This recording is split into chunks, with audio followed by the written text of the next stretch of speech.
ልደቱ አያሌው ጭምብሉ ሲገለጥ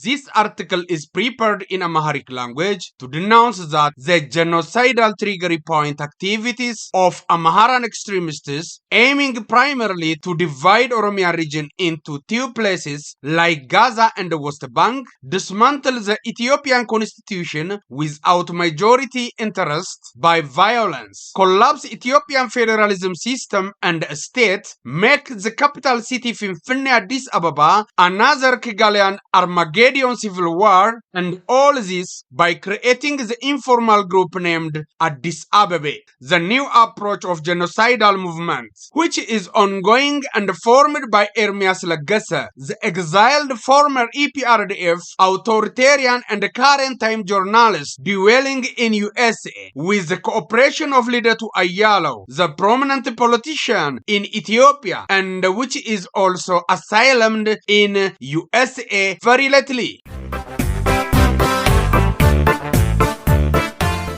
ኢዴፓ የተባለው ፓርቲ ሊቀመንበር የነበረው ልደቱ አያሌው የትላንቱ የኢህአዴግ ባለስልጣን የዛሬው ኢትዮ 360 ጋዜጠኛ ኤርሚያስ ለገሰ የፍንፍኔ አዲስ አበባ ነዋሪ የሆነውን ህዝብ በጠቅላላ በአንድ ቅርጫት ውስጥ ከተው አዲስ አበባ የሚል አዲስ የብሔረሰብ መጠሪያ ሰይመውለት ለዚህ አዲሱ ብሔረሰብ ፓርላማው እውቅናና ትርጉም ሰጥተው አዲስ አበባ በሚል መጠሪያ ኦሮሚያን እንደ ጋዛና ወስት ባንክ በሁለት በመክፈል የኢፍድሪ ህገ መንግስት በመጣስ ፍንፍኔን ከኦሮሚያና ከፌደራል መንግስት በመንጠቅ አዲስ አበባን ወደ ክልል በማሳደግ የኦሮሚያን ክልል ኢሬሌቫንት እናደርጋለን ከሚል አቋም በመነሳት ለዚህ እኩይ ዓላማ ባልበላም ጭሬ ልበትነው በሚል መነሻ ጽሑፍ ለህዝብ ይፋ ማድረጋቸው ይታወቃል። ፍንፍኔ አዲስ አበባን በግጭት ቀጣዩ ኪጋሊ ለማድረግ በእነዚህ ጽንፈኞች የተጀመረውን እንቅስቃሴ እናያለን። በዚህም ምክንያት አቶ ልደቱ ሰሞኑን በተለያዩ ሚዲያዎች ላይ የሚዲያ ማጣፈጫ ጨው ሆነዋል። በመሆኑም በቅድሚያ አቶ ልደቱ ያቀረቡት ጽሑፍ ይዘትና እንድምታ እንዴት ይታያል የሚለውን አብረን እናያለን። በትዕግስት እንድትከታተሉን በአክብሮት እንጠይቃለን። ጭምብሉ ሲገለጥ አቶ ልደቱ የኦሮሞ ፍንፍኔ አዲስ አበባ ዙሪያ መኖር ለፍንፍኔ ከተማ ነዋሪዎች አደገኛ ስጋት መሆኑን በማያሻማ መልኩ አንስተዋል። የአይጥ ምስክር ድንቢጥ እንደተባለው ከኤርሚያስ ለገሰ ዋቅጅራ የዘር ግንድ ለሚመዘዘውና ከሚዲያ ውጤት የተወለደው ብሔረሰብ አዲስ አበባ ህልውና መከበር ትኩረት ሰጥተው የታገለ በመሆኑ በእስክንድር ነጋ የነቶሎቶሎ ቤት ለተመሰረተ የባልድራስ ፓርቲ አድናቆትና ምስጋና ችረውታል። አድማጮች ኤርሚያስ፣ አቶ ልደቱ፣ እስክንድር ነጋ ትስስሩን ግን እያስተዋላችሁ አቶ ልደቱ እርሶ የኦሮሞ ህዝብ ካሁን በኋላ ፍንፍኔ ብለው እንዳይጠራ አለበለዚያ እንደምትወነጅሉት አስረድተዋል። አዲስ አበባ ተብላ ከመጠራቷ በፊት ፍንፍኔ ተብላ ስትጠራ የነበረ ቢሆንም አሁን ያቺ መንደር ሰፍታ ብዙ ቀበሌና ወረዳ ያጠቃለለች ስለሆነ በፍንፍኔ አንጠራ የሚል ተልካሻ ምክንያት አቅርበዋል።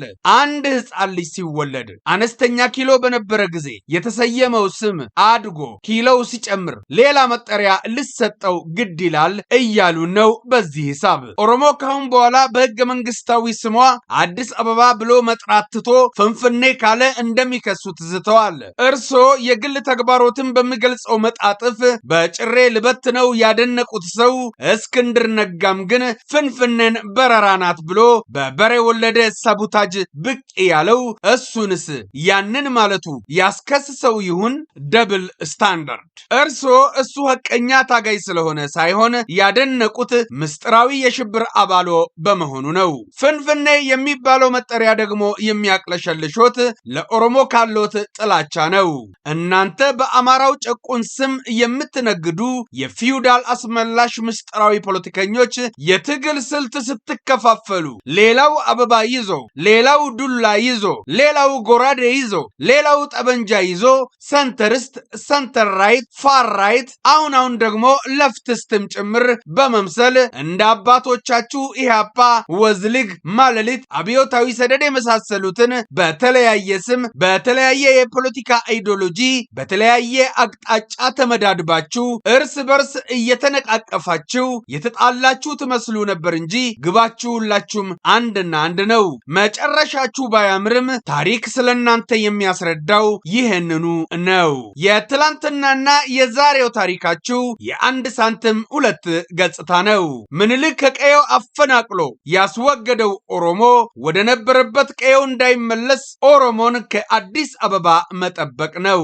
እስካሁን በዚህ አባባል የሚታወቁት ፕሮፌሰር ብርሃኑ ነጋ፣ እስክንድር ነጋ እና እርሶ አቶ ልደቱ አያለው ሁላችሁም እንደ ቻይና ምርት በአንድ ፋብሪካ የተመረተ ግዑዝ ዕቃ ተመሳሳይ የሆነ ቅዳሴ ቃል ካንደበታችሁ ስፈልቅ ይሰማል።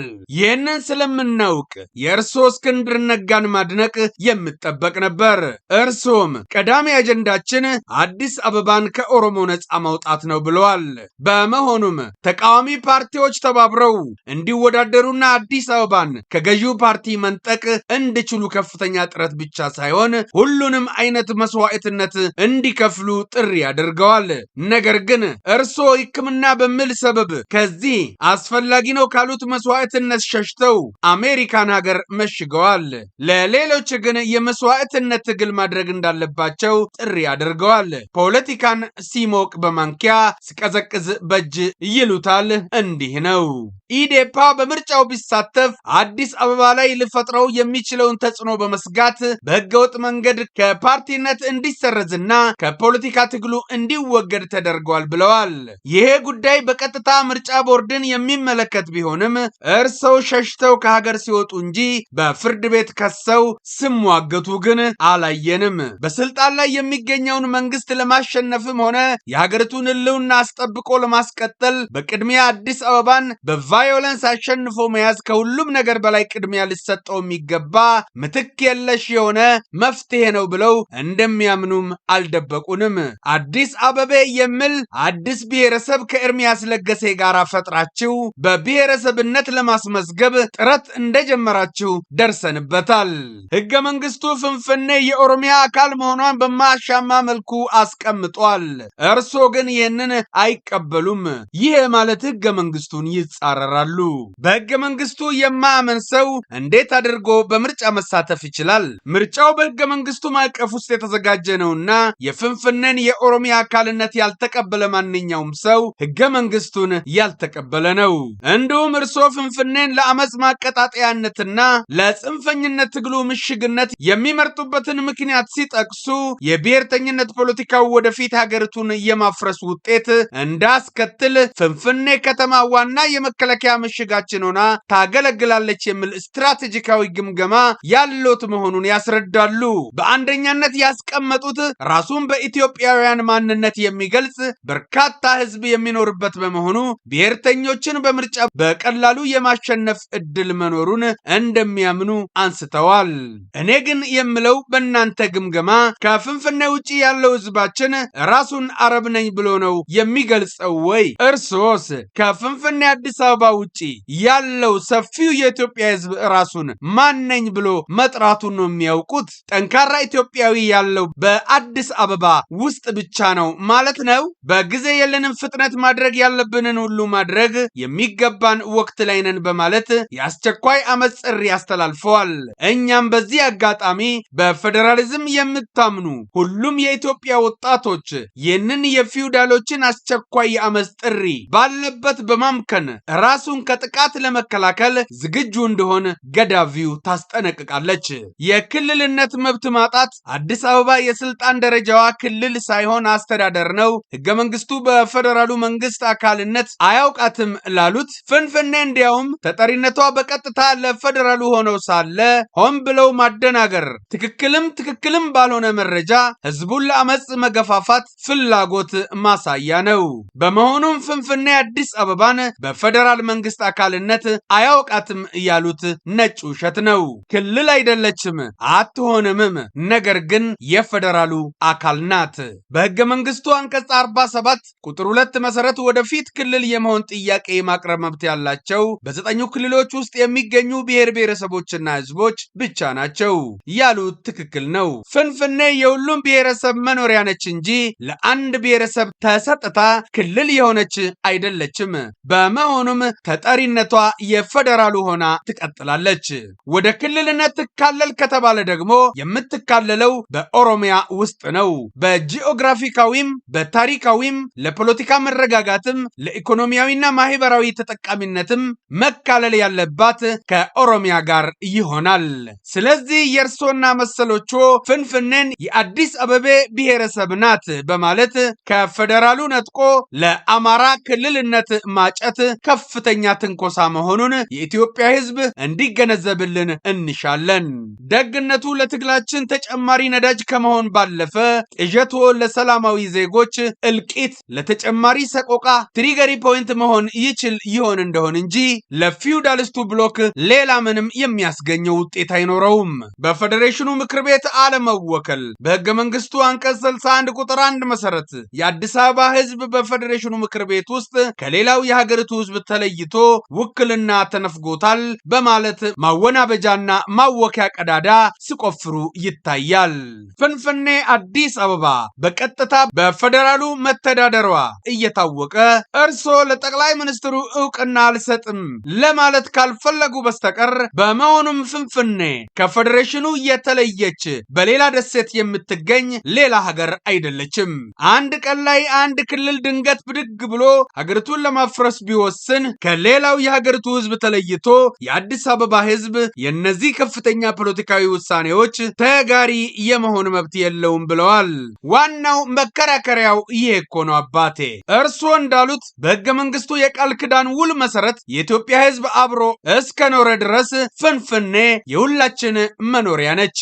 በእርስዎ አይነት ጽንፈኞች አማካኝነት አንድ ቀን ሀገሪቷ የምትፈርስ ከሆነማ ፍንፍኔ will be remains under the state of Oromia period። እነዚህ ክልሎች ሀገሪቱን በስምምነት ያቋቋሙና የሀገሪቱ ባለቤት ስለመሆናቸውም በህገ መንግስቱ ውስጥ የተደነገገላቸው በመሆኑ ከስልጣን እርከን አኳያ የፌዴራል መንግስቱ የበላይ አለቆችና ባለቤቶች ናቸው።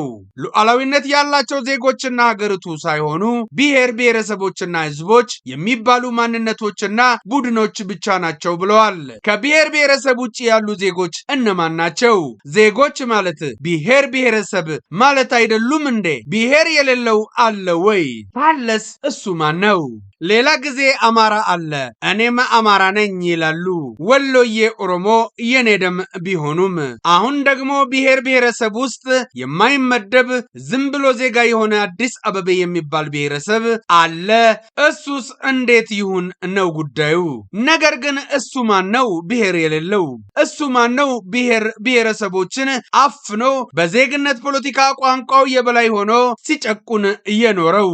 አሁን ደግሞ እኛ ብሔር ስለሌለን ሀገሪቷ በዜግነት ትጠራ፣ ብሔር ብሔረሰቦች ከሀገሪቷ ዜግነት ምንም የላቸውም፣ ሀገሪቷ የኛ የአዲስ አበባ የተባልን ዜጎች ናት፣ ለብሔር ብሔረሰብ የተሰጠው መብት ይነሳ፣ ሀገሪቷ ብሔረሰብ በሌላቸው ትጠራ እያሉን ነው። ይህ ደግሞ ስናፍቆት ይቀራል።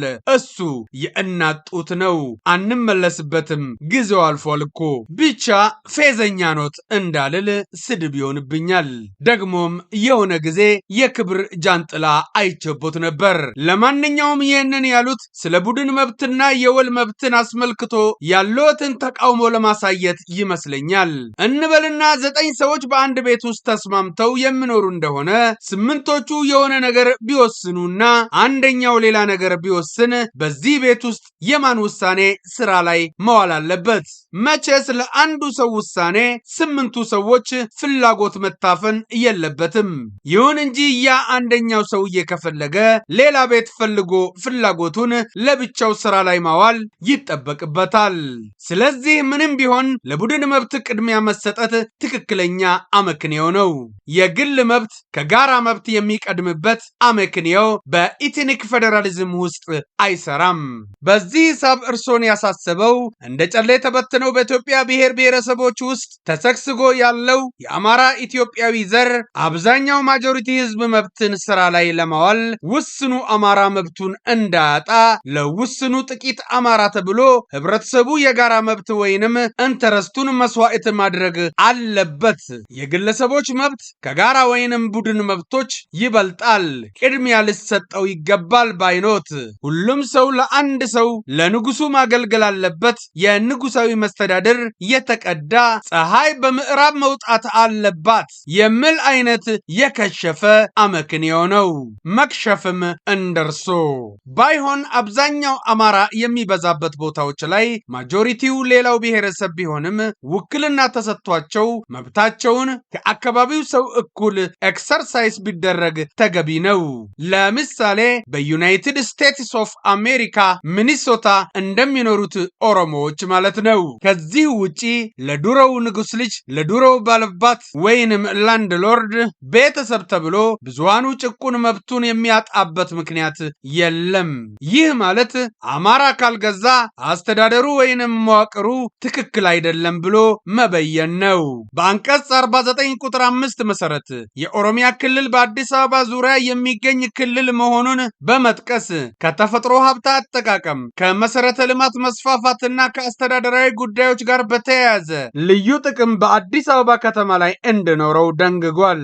አቶ ልደቱ ፍንፍኔን እንዲህ አድርጎ የሰራት ፈጣሪ ነውና ይህንን አስመልክቶ ከፈጣሪ ጋር ብመዋገቱ አይሻሉትም? ጸባችሁ ለምን ከኦሮሞ ጋር ይሆናል ታዲያ? ለእርስዎ ኔትወርክ ለነ ኤርሚያስ እስክንድርና ፕሮፌሰር ብርሃኑ ነጋም የማቀርበው ይህንኑ ነው። ጸባችሁ ከተፈጥሮ ጋራ ነው ማለት ነው። የተከበሩ አቶ ልደቱ ለማንኛውም ትስስር ፈጥራችሁ በከተማ ውስጥ ቀውስ፣ በወታደራዊ፣ በሚዲያ፣ በስለላ የመንግስትን ህዝባዊ አገልግሎት በማስተጓጎል ለምሳሌ ማብራት በማጥፋት ውሃ በማቋረጥ በአላስፈላጊ ግዥና የተለያዩ ሙስናዎች የመንግስትን አቅም በመቦርበር ለሰራተኞች የሚከፈለውን ደሞዝ በማዛባት በተለያዩ ስቴቶች በተለያየ ምክንያት የግራንድ ኮንቬንሽን አይነት ዝግጅት አዘጋጅታችሁ ከዲያስፖራ የሚገኘውን ረመታንስ በማስቀረት ለአመፅ ግን በሌላ አቅጣጫ አሰባስቦ በህገወጥ መንገድ ገንዘብ በመላክ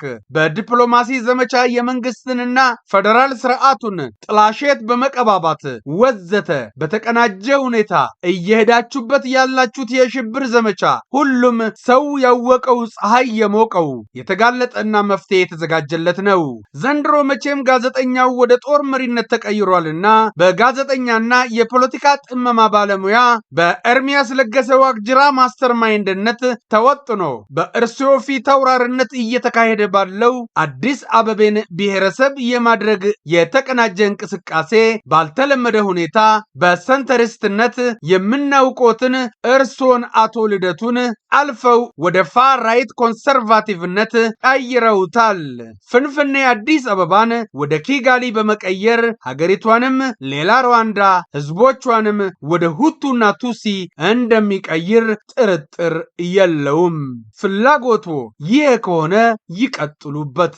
ማንኛውም ሰው የዘራውን ማጨዱ የማይቀር ሀቅ ነው።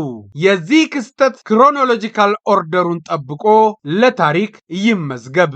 ማርክ my words. You can't sell fear to us. We can't buy it, man. We are hero nation to defend our country and our identity. ሼር በማድረግ ላልሰሙት አሰሙ። ራሳችሁን በማደራጀትና በማዘጋጀት ይህንን እንቅስቃሴ ከመንግስት ጎን በመቆም አብረን እንድናከሽፍ ስትል ገዳቪው ትጣራለች። ቆፒ ላይ ጣናን አርጋችሁ ሰብስክራይቦቹ እንደገቲና ገለቶማ ክፍል 2 ይቀጥላል።